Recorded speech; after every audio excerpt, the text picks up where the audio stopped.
एस्ट्रॉन टैक्सफिन के mutual fund series में आपका एक बार फिर से स्वागत है। इस म्यूचुअल फंड सीरीज का नाम है म्यूचुअल फंड सही है क्या, और ये इस सीरीज का 48वां एपिसोड है।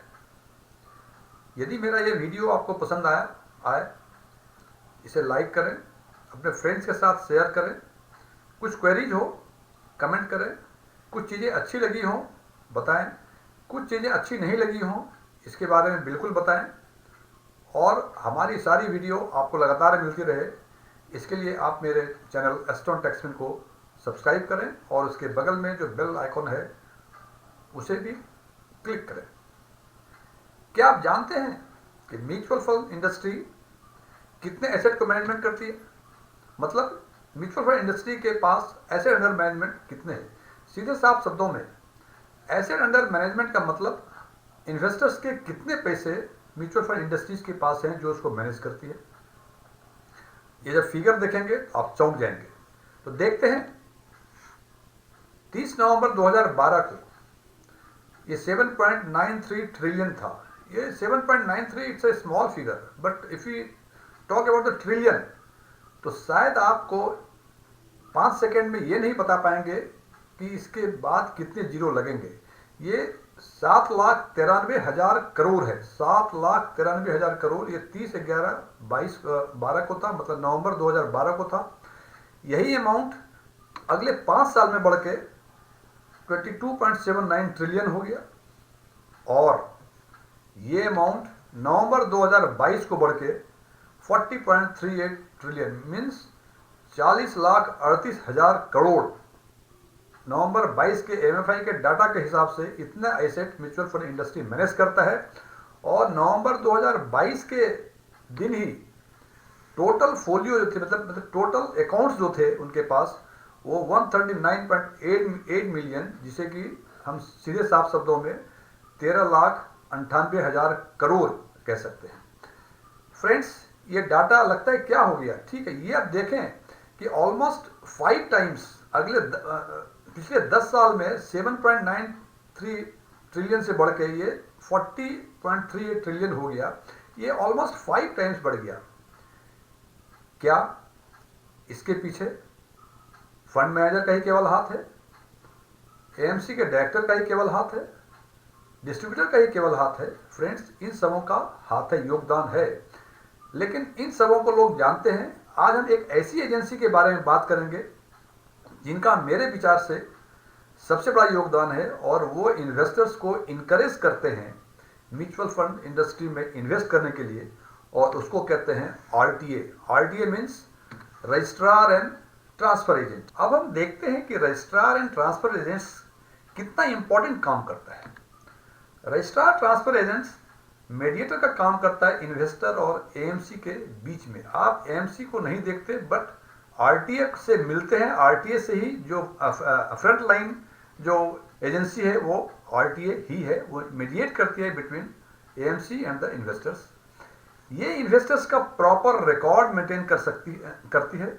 आपके फोलियो में कितने यूनिट्स हैं, कितना रिडम्पशन किया, कब किया, नहीं किया, कितना कैपिटल गेन टैक्स लगेगा, ये सारी बातें आरटीए ही बताती हैं।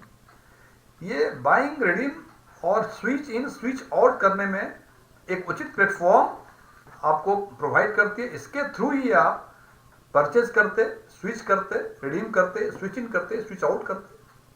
आरटीए के द्वारा ही, आरटीए एक ऐसा प्लेटफॉर्म है जहां की यदि आपको बैंक मैंडेट्स चेंज करवाना हो वो चेंज करवा सकते हैं, अपना पर्सनल इंफॉर्मेशन कुछ अपडेट करवाना हो वो करवा सकते हैं।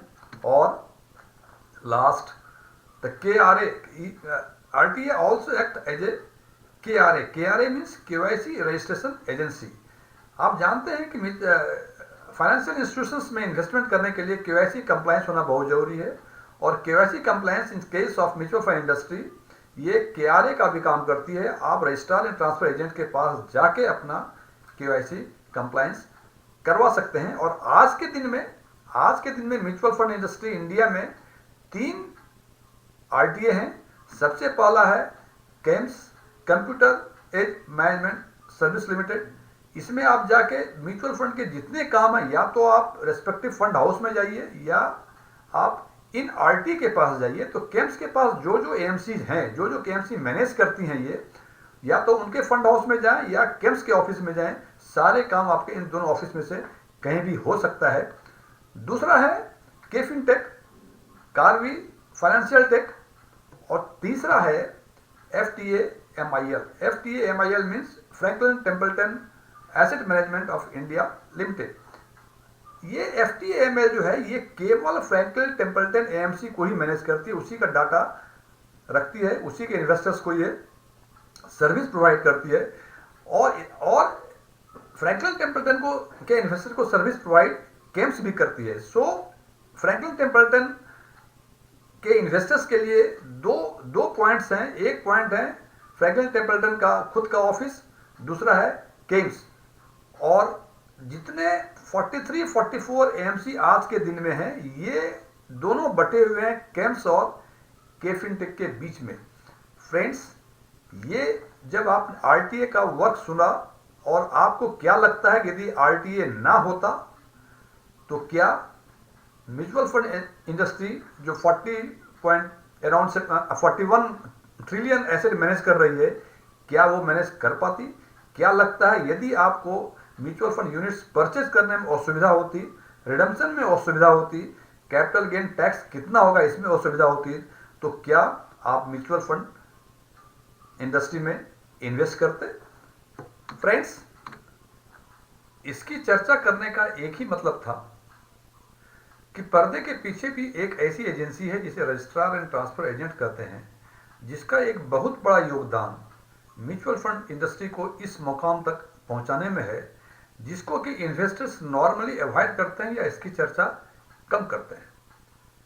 Mutual fund industries are subject to market risk. Please read the offer document carefully before investing. Thank you.